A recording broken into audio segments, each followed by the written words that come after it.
Hello everybody, hey brothers and sisters out there. Today I'm really excited to introduce you to Amaru. Hey Hello. Amaru, that's my dear friend and sister who I had honor to have a workshop with. A few days ago we did Healing Your Father, Relations with Your Father, and Womb Constellations.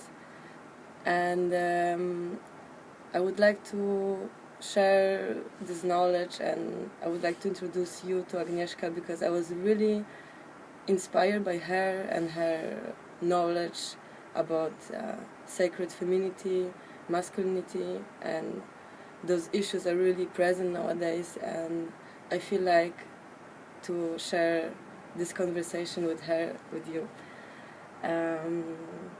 So yeah, I'm really happy to have you here, Amaru. Thank you. Thank you for having me. Yeah. So,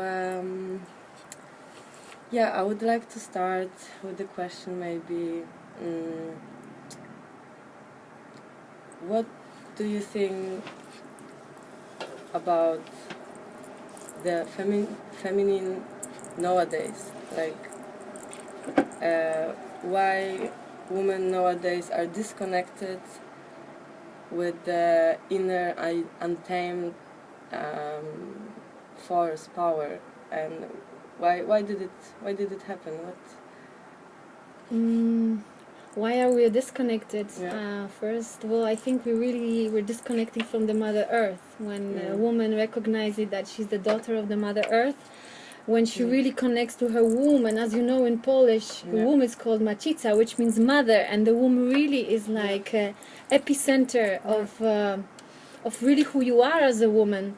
And also it's like a universe, a whole world lives in a womb, and this is when a woman really connects to her womb, allows herself to feel all the emotions, and usually there are these emotions or the shadow of that we are really afraid to feel because we think we're going to end up in a mental hospital, but actually a woman is madness. A woman is a roller coaster of emotions, and when a woman really connects to her feeling, she's able also connecting with the wild road of nature, what you're saying. So but this, why she's disconnected, because she has been, let's say, conditioned by the patriarchal society. And she has been conditioned because for many centuries she was really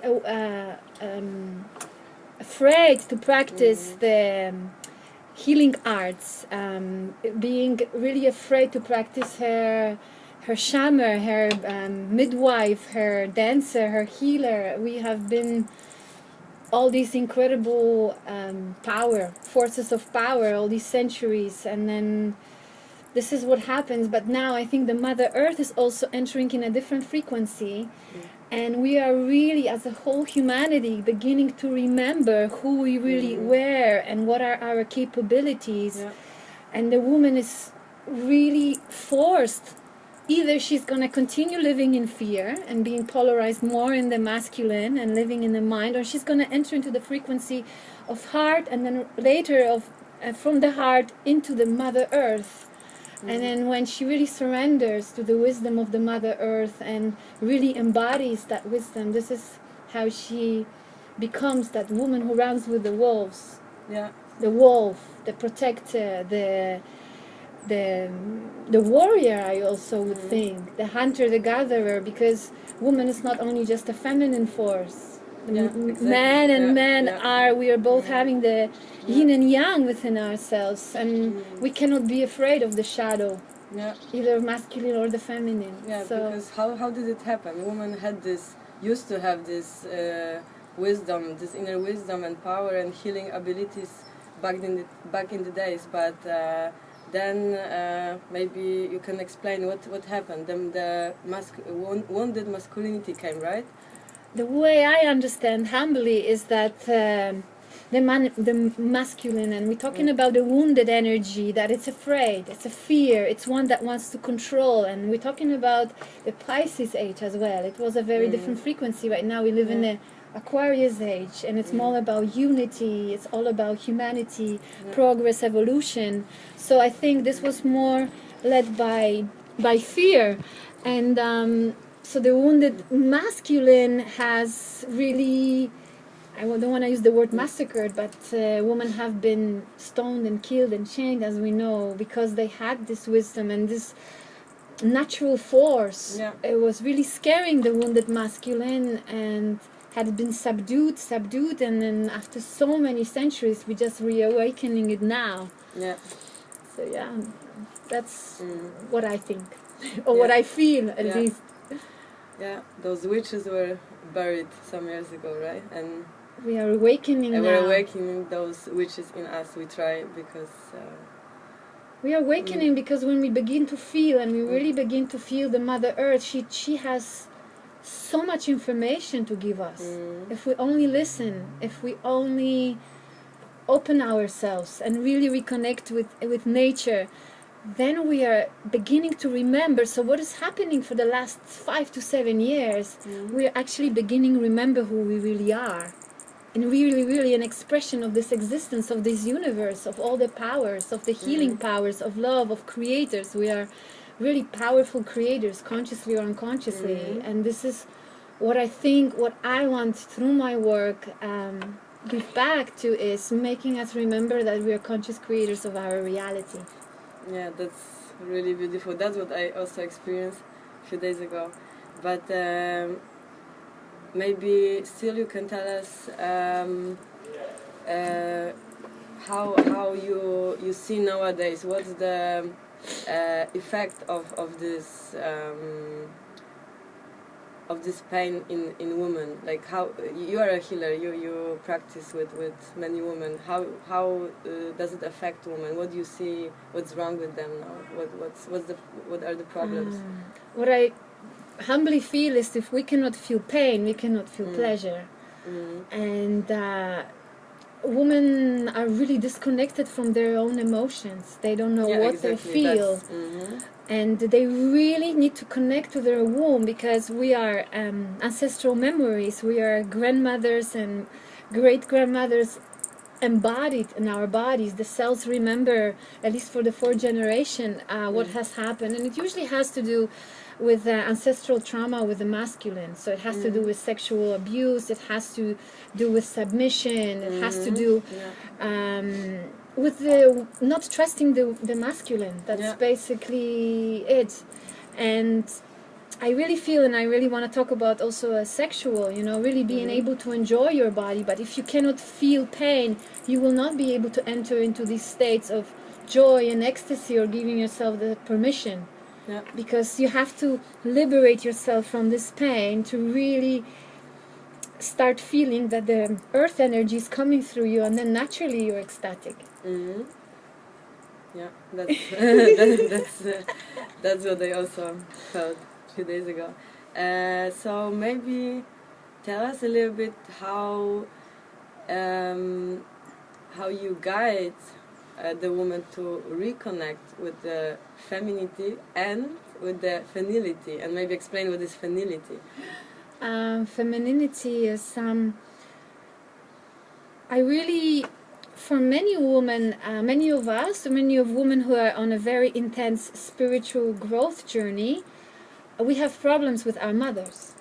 And this is where it all begins. We reject from our mothers. So we really reject them, and we think we know better, and we become really arrogant about it. And we think we want to create our own life from our own ideals, without understanding that we actually carry the same pain, and we've been conditioned the way our mother were. Because what happens is, the way you were conceived and how your mother was feeling when she was pregnant has all affect who you are today as a woman. So unless we really start remembering what was my mother feeling, how was her pregnancy, how did I come into this world, by rejecting her, we are really rejecting the pain. And I'm talking about the shadow aspect. We all want to live in the light, but we need to really embrace that pain and embrace that painful memory of what it means to be a woman. Because now we're not just healing by myself or my own pain or my own. It's very collective. We are really elevating the planet at this moment, and all healing is collective. So femininity, you ask me, how do we awaken it? Yeah, how can we reconnect with that if we are aware of the fact that we lose it a little bit with years and with all the things that happen. How you try to help with reconnecting women, for example, while you're healing practice? A lot of women are cut off from their voice. Mm-hmm. And this has happened that they have this memory of being submissive and afraid that if they speak, they might be chained, killed, or stoned. So we carry this. So many women cannot even scream. So first thing I do, I really take them into nature and I teach and I ask them to scream. And if they cannot scream, I've learned this massage, the womb massage. So I start really showing them how much pain is in their womb, and I press them, and then they begin to scream, and they feel incredible sense of liberation and a lot of fears. And this is a portal that I try to show them the easiest why they need to connect to this emotion, to their also wild aspects of themselves. And the other thing is with your mother. First thing I ask, how is the relationship with your mother? And then, no, I don't talk to her for 20 years. And I say, do you have a boyfriend? No, I haven't had one for 15 years. I was just, and it's just this, you know. So I can see when a woman has a spark in her eyes that she really is connected to her mother, and she's really connected with nature, and she's being nourished by Mother Earth. So this is one aspect, and the other aspect is also forgiving with compassion the masculine.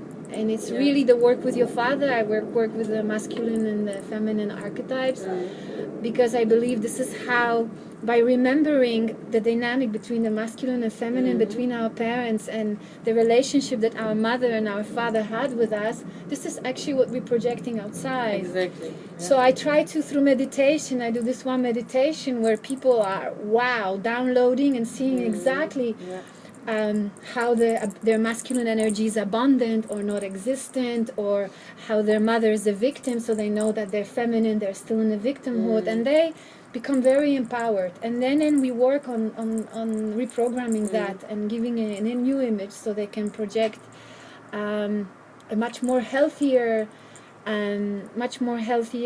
dynamic or perception of the masculine and the feminine. And then felinity is, femininity.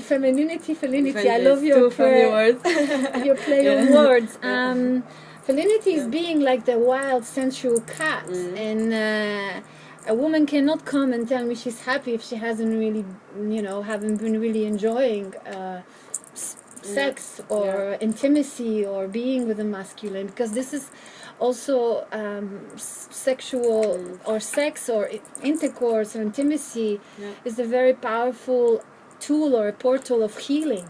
Very powerful. But you have to be quite aware who you exchange the energy information with. I always say, make love to someone who is the same vibration as you or higher, you know, because at least 7 years the energy stays within you, and then it's a long process to clean. So I would say, make love, but vibrate high, consciously, definitely. So felinity, it's a natural aspect of being a woman, we have to also own that aspect, that we are beautiful, that we are sensual, that we are juicy. And I think, speaking again to women, I've seen a lot of, because I also work with biodescodification and family constellations.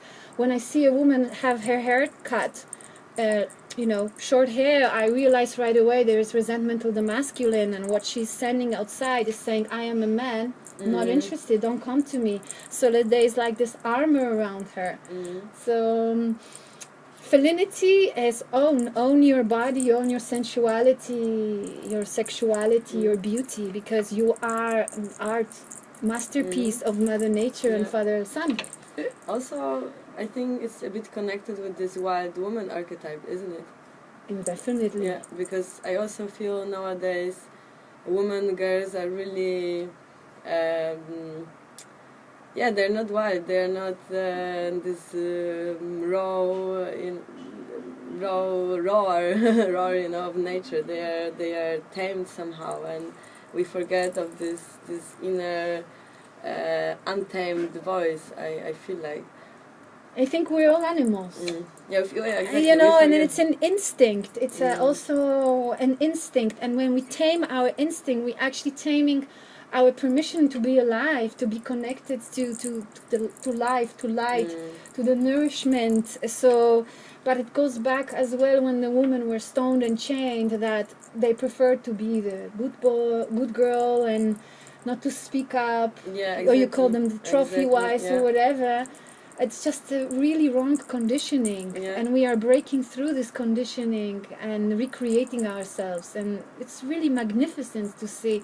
And I always say, you know, every woman that awakens herself, she awakens so many men, because when she's energetically connected to herself, the masculine energy that comes, it either doesn't come too close, but if it's coming too close, she automatically transforms him and awakens the man. And she consciously has to know that she's there to awaken the masculine as well, because she is much more connected to feeling and connected to Mother Earth. And this is, you know, I've been on the path of sacred feminine for 9 years at least, and when we wear long dresses, it's really that we are really connected. We have a very intimate connection with the Mother Earth. She comes through us, so we can feel, the man can think more. So we have to also, because we are in a feminine body, own our feminine body, own that we are feeling in a wild road of nature. But when the masculine comes only through us, they can feel life and awaken, and we can awaken their hearts through our love, through owning our emotions. So please don't be afraid to be wild or mad. Please. Please. Yeah, exactly. So, wow.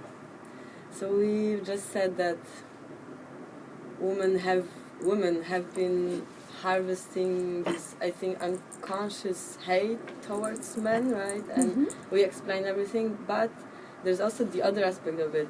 There's also wounded masculinity and the healed one, because also men were hurt, right? It's not only that men suppressed women, but also, maybe you can tell something. What I find is like this revolting effect. So if women have a memory of being suppressed or being killed, then it comes like this revenge. It's a natural instinct in the woman that they will do the same thing to the men. You know, it's just a cycle. It's a vicious cycle, and I feel luckily now we are really breaking that cycle. It's not something conscious that we do. It's not something that, no, it really lives in ourselves, in our souls, in our bodies. So, you know, and sometimes you look into somebody's eyes and all you want to do is cry or, you know, kick them or something because there is a memory from past lives. But we are really breaking the cycles, and we are seeing men do brave men really stepping into their feminine and their masculine and really honoring the feminine. And how do you know when a man honors the feminine? He's really connected to the Mother Nature. He honors her, he prays, he doesn't distract her, doesn't abuse her. And this way you know that he's also really honoring the feminine. Yeah, he's not afraid to be himself, because I guess many of men nowadays are afraid to show emotions, afraid to be sensitive, like own those qualities of the feminine. But that's actually what gives the strength, right? Beautiful. We need to awaken the heart. Like I said, you know, we are one consciousness in many different bodies. So there is a frequency in our mind that it's an old world, I call it, and there is a frequency in our heart that vibrates on a much higher level, almost like with the frequency of Mother Earth. And Mother Earth is going through an incredible rebirthing process right now, so we need to keep up with her. And this is when we awaken our heart, when we live through life through feeling. And men are human beings just like women are, and it's really beautiful to see. And I encourage men to show emotions and speak from their heart, but I also encourage men not to lose themselves in this, because they're embodied in a masculine, and the masculine energy is a medicine for the woman. So is the feminine energy for the masculine. but we can consciously choose which one I want to be in today. So, if I am really working, I choose my masculine channel to my masculine. But if I want to move my moon cycle, I really go into a cave. I'm really in my feminine, in silence, in the Mother Earth, in the woods, and So it's beautiful when we have this awareness that we are both and we can choose. Yeah. Yeah, if you just mentioned honoring the cycle and how women should live, I think, connected to it, maybe you can explain us how you do it, so it's maybe inspiration for others. I know women are cyclical. We are just like the seasons of the year, and so are we. So just like on the moon cycle, so are we. We are really connected to the cycle of the moon. I think being I went to the temple of the woman in Bolivia and like Titicaca, and I understood that woman was really, she's expression of the Divine Mother. And our blood is sacred because this is how we come into this world. This is why we menstruate, and this is honoring our blood, is honoring our being a woman, honoring our ancestors, owning the painful memories of being a woman, but also owning our power as a woman. So what I do is we really need to see that the blood is sacred, first of all, and everything we do should be conscious. So the way I do it, I go into the woods, and then first of all, when I am on my moon cycle, I really go into my cave because I know I'll be receiving a lot of downloads. It's like a vision quest every month, I also abstain from making love, I really, and then I go into the woods and I make a ceremony and my blood into the Mother Earth. And I sing, and I'm really in gratitude that I am a woman in this life. But if you don't live close to the forest, then you can put water and blood together and flower your plants with it. I really... And what else do I do? I really... Like I could cook, like I bring rosemary. I'm really on the goddess stage where I take care of my body, and I'm almost in like an isolation. Yeah, that's what I want to actually bring up, because I think those days women are really active, busy, work-wise, life-wise, activity-wise. They do a lot, and sometimes I guess myself, I forget about my natural cycle. I adapt my life. I don't adapt my life to the cycle, and then that comes out in phase of menstruational pain, or not good mood, in some mood swings, many things, and that's why I want you to share. I mean, there is like in every season in during a year, you plant something, and then it sprouts 2 months after. So nature is just so natural. You don't have to force anything, but everything grows naturally because we are not forcing anything. And when we start honoring our cycle and understanding that after your moon cycle, you enter into much more proactive phase where you really are in the masculine energy, in the doing energy. So there is we could spend a lot of time talking about it, but it's just like a cycle. Yeah. And it would be good for a woman to get to know herself, because before we want a man to get to know us, I think we should get to know ourselves. But basically have a diary and really see how is your emotional cycle while you're going through the different moon cycles of the moon, because we're also stepping into different archetypes of the woman on these cycles, and it's beautiful to be conscious about it, because we can activate the creative, we can activate the little girl, we can activate the wild woman, the prostitute. So it's it becomes a very creative kind of journey, knowing where you are in your cycle and what is the best for you to do, whether to rest or act, when to make love, when to conceive. It's we are really excavating the ancient ways of the feminine. And you mentioned also about the menstrual pain, and menstrual pain basically means I am resenting to be in the feminine body. I prefer to be a man. and it's ancestral, right? And we know a lot about sexual abuse that has happened. There hasn't been done any forgiveness work. There is still resentment on the female line towards the masculine.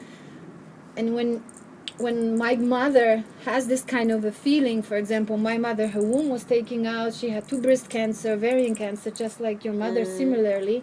So when she gives birth to us, we already come with this information. So that's why I encourage women to be conscious mothers. If you want to conceive a baby, then really do this work on yourself. Otherwise you will be doing a photocopying version of your grandmother. So it's very important to clear this. And how can you clear menstrual pain is really start taking ownership of your moon cycle, of your blood. Honor your blood, of being in a sisterhood, you know, dancing, singing, getting your voice out, and really connecting to the ancient ways of the feminine. You will start noticing that the pain lessens more and more each time. But it also forgiveness work with the masculine is inevitable. They go hand in hand. That's what you also been doing, right? What? The forgiveness work with the masculine. Maybe you can tell us something about your healing practice, about what you've been doing last how many years? many years. You did a lot. I did a lot, but I think the tools that have really accelerated my healing or accelerated my awareness and expansion and allowed me to live in a oneness kind of a consciousness. Definitely plant medicine, but I would talk about family constellation, breath work, psychomagic rituals, hypnosis comes with it, and so this is, but breath work and family constellations, I think, and also biodescodification. I work with family tree analysis, where you can find so much information there, because for the unconsciousness there is no space and time. Birth, death, and conception means birth. So by looking at the family tree, you can see whose life you're repeating and what kind of karma you will have. So this is much more on the mental level, but for me, I live in magic, so I want to see magic. So breathwork rituals and family constellations work. I do forgiveness rituals. I bring some tantric practices, but I say to any woman, I've been also a tantra practitioner, a teacher for many years before I got into ancestral healing and ancestral wisdom. And I feel once a woman owns, and first of all, we take energy from our mother, father, and our ancestors and our origins. So it's so important to reconnect ourselves, and we do these ancestral practices where you really reconnect yourself through this. But once a woman awakens that pain body in her, she can feel pleasure, no problem. But I feel if you haven't liberated, if you haven't entered into that space of pain, it will be fake to say I'm really enjoying. So I think awaken your ancestral woman, and I will tell you, you will be in bliss. One solution for all. You don't need to do so many things. Really, humbly saying that I've done so many things, but I'm really passionate about, I call it movement of the soul, because I really believe that we choose the family that we come in, we choose our parents, and it's a kind of like a chess game. We're kind of all here, and we kind of moving things and seeing how everything is connected. Everything is connected. So, and the most important thing I would say, get to know yourself, start living from inside outside, really see that you are creating every moment consciously or unconsciously, but most of the time is 95% unconscious. So life becomes so exciting. You're not even interested in the outside world. You are just so delved in deeply in yourself. But sometimes you spend like weeks at home and you've seen the whole movie, whole existence, whole reality. You already built houses, castles, you traveled around the world. But it's beautiful. We have this power of imagination. But once we connect to a certain frequency or certain energy, we have power of instant manifestation, which can be quite scary. So sometimes we're very happy that things don't manifest at the blink of an eye. Yeah, that's what you experience. Very fast, very fast. Yeah, yeah, you are really a special person, Amaru. I know it. I know you. And I thought maybe if you like, maybe you'd like to share some personal things. For example, how did it happen that you actually decided to go on this path and you had this calling? It's funny when people ask how do you decide. I don't think you this, decide. of course. You can kill yourself. I think you can really kill yourself or jump off the window, which already almost happened to me. And you know, I had an accident when I was 19 years old, and it was a quite very you know, I have how many screws? I think 12 in my back. I have surgeries in my bodies. I had a serious car accident where I left this world, and I've seen the other plane. I've seen the plane of light. I've been a spirit disconnected from my body, and I say, wow, is this how it feels to be a spirit? You have absolutely no pain in your body. And this happened after like 15 hours of a surgery on my back. And only after 4 hours the doctors came and put the mask back on. I came back in, but I have seen the light, I have seen the tunnel, I have seen the joy in people, in the spirit's eyes, I guess, you know. And unconsciously, since I've been 19, I've been looking for that. I've been looking for that bliss. I've been looking for that light through Kabbalah, through different psychedelics, through Buddhism, through traveling so much, through working with medicine men and women. I think I started when I was 28 because I was just seeing too much, hearing too much, being too much. Yeah, pure madness. So I haven't really been choosing this path, but the path chose me. And I would say that most of my life I kneeled and I worked kneeling down, not understanding. I've lived in like 100 houses. I've moved 100 times. I had 60 jobs. I've had never any money for anything, and this has really, this discomfort or this confusion has allowed me into deeper self-reflection and deeper connection with myself, deeper feeling, crying, depression. So bit by bit I started understanding that I need something deeper, and I started going into the jungle, into the mountains, started learning with the medicine men and women, really connecting to my body. I was living too much out there, but it was because I've seen this light that I unconsciously was always looking for. And then family constellations and Course of Miracles also was very crucial in my evolution. Breath work, rituals, and Tantra in a way as well. And yeah, there's just so much. But you know, we talked about plant medicine. I really think ayahuasca is really, I would say, if you can try it once, just try it once, and you tell me how you feel. So this is where I am. I feel like I am a walking Mother Earth with 2 feet and an open heart. I sometimes feel I'm just so intense. And I'm learning to ground every day, but at the same, really embracing that gift to be able to feel so much, to live in this conscious creation reality, and sharing my medicine and hoping to inspire people to awaken these powers, these healing powers, this love, this unity, because we are really not separate. This was the old world. We are one consciousness, just a mirror reflection of one another. And so I hope this is what I inspire people to do. And that's all.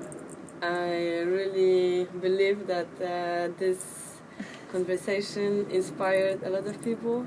And I know, is there anything else you would like to share?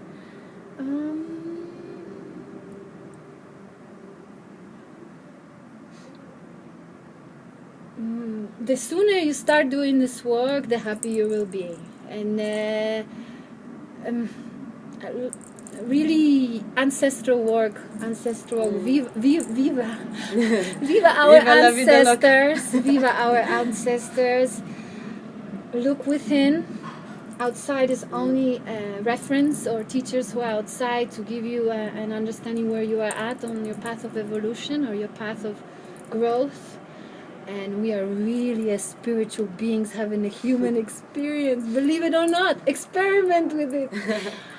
And what else? What else could you say about living in these intense times right now? Well, I'm a young person, and for me everything is really intense, and I've been changing a lot all my life, and I have so much input all my life from everywhere, but yeah, it's good, I guess, for young generation to see, to be conscious, to be aware, and to look for yourself. As you said, actually, I want to say this: look for yourself inside, not outside, and not let yourself get into this madness, consumption, capitalistic world, and look for values which really nurture your heart, not your mind or your wallet. That's it. Yeah. Yeah, beautiful. And yeah, embrace yourself in your entirety, all your emotions, in your shadow of the feminine, of the masculine, and have fun with it. Seriously, Yeah, it gets better. serious. It gets better and better. I tell you, you don't even have to leave the house anymore. Yeah. Okay, we have 40 minutes almost. We should finish. I think we are good. So, yeah, thank you so much. Thank you, sister. Thank you so much for your passion. Yeah. Thank you so much for putting your heart in everything that you do, and being such a messenger of this love and this new Thank you earth for life. beautiful lessons for me, and I hope for another person. Thank you. Okay.